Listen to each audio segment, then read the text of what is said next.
Halo semuanya, selamat datang kembali di Rekening Tetangga, channel tempat kita membedah dan membandingkan harga kebutuhan pokok di Indonesia dan Malaysia.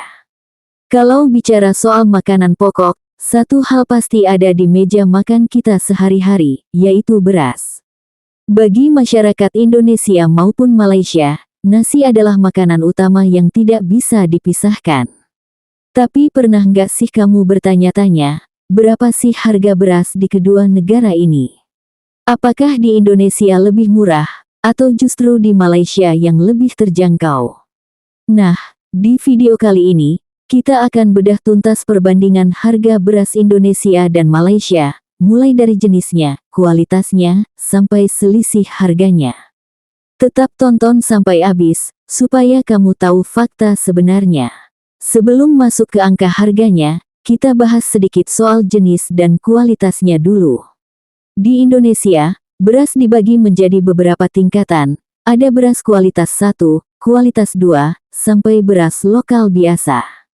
Ciri khas beras Indonesia biasanya butirnya agak pendek, pulen, dan wangi. Kita punya beras terkenal seperti beras Setra Ramos, IR64, sampai beras organik atau beras merah. Sedangkan di Malaysia, jenis berasnya sedikit berbeda. Beras lokal Malaysia biasanya butirnya lebih panjang dan agak kering saat dimasak. Tapi uniknya, Malaysia juga banyak mengimpor beras dari luar, termasuk dari Thailand, Vietnam, dan juga dari Indonesia sendiri. Jadi di pasar Malaysia, kamu bisa menemukan beras lokal dan beras impor. Ada juga beras wangi atau beras berumur yang sangat populer di sana. Jadi secara kualitas, keduanya sama-sama punya keunggulan masing-masing, tinggal selera kita suka tekstur nasi yang seperti apa. Sekarang masuk ke bagian yang paling ditunggu, harga. Ingat, harga ini kita ambil dari rata-rata harga pasar tradisional dan pasar modern per tahun ini, dan kita akan samakan satuannya menjadi per kilo. Kita juga akan konversikan harga ringgit Malaysia ke rupiah supaya mudah dibandingkan. Pertama, di Indonesia, beras kualitas bawah lokal, kisaran Rp12.000 sampai Rp14.000 per kilogram. Beras kualitas sedang paling banyak dipakai, Rp15.000 sampai Rp18.000 per kilogram. Beras kualitas tinggi premium, Rp20.000 sampai Rp28.000 ke atas per kilogram.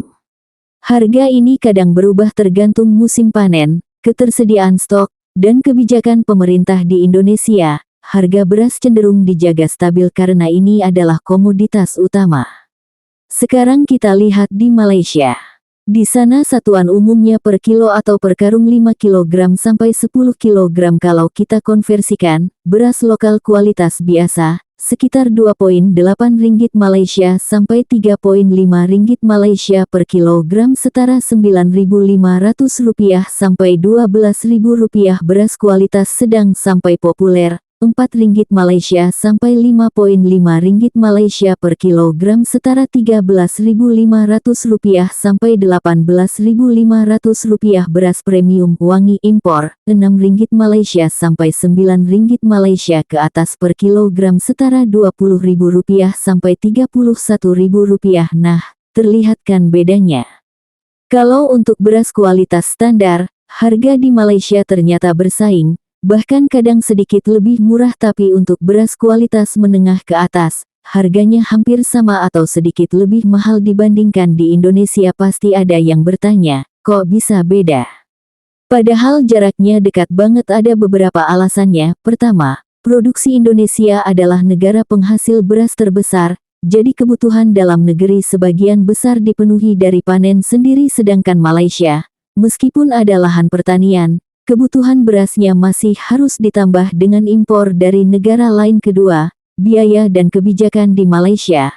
Ada subsidi pemerintah untuk beras tertentu agar harganya terjangkau, sedangkan di Indonesia, biaya distribusi dari daerah penghasil ke daerah lain kadang mempengaruhi harga akhir di pasaran. Ketiga, jenis beras di Malaysia, beras wangi dan beras berumur sangat diminati dan harganya memang mahal. Sedangkan di Indonesia yang paling laku adalah beras pulen dengan harga menengah. Jadi kesimpulannya gimana?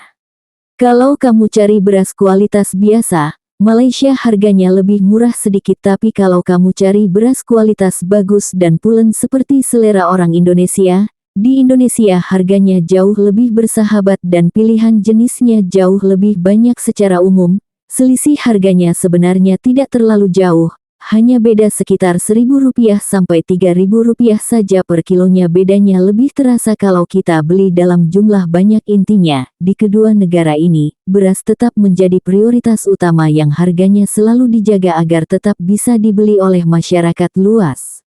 Gimana? Sudah cukup jelaskan perbandingannya? Ternyata ada kelebihan dan kekurangan masing-masing. Jangan lupa tulis di kolom komentar, menurut kamu harga beras di tempat kamu sekarang mahal atau murah? Jangan lupa subscribe, nyalakan lonceng, dan like videonya. Nanti di video selanjutnya, kita akan bahas perbandingan harga gula dan minyak goreng. Sampai jumpa di video berikutnya, hanya di Rekening Tetangga.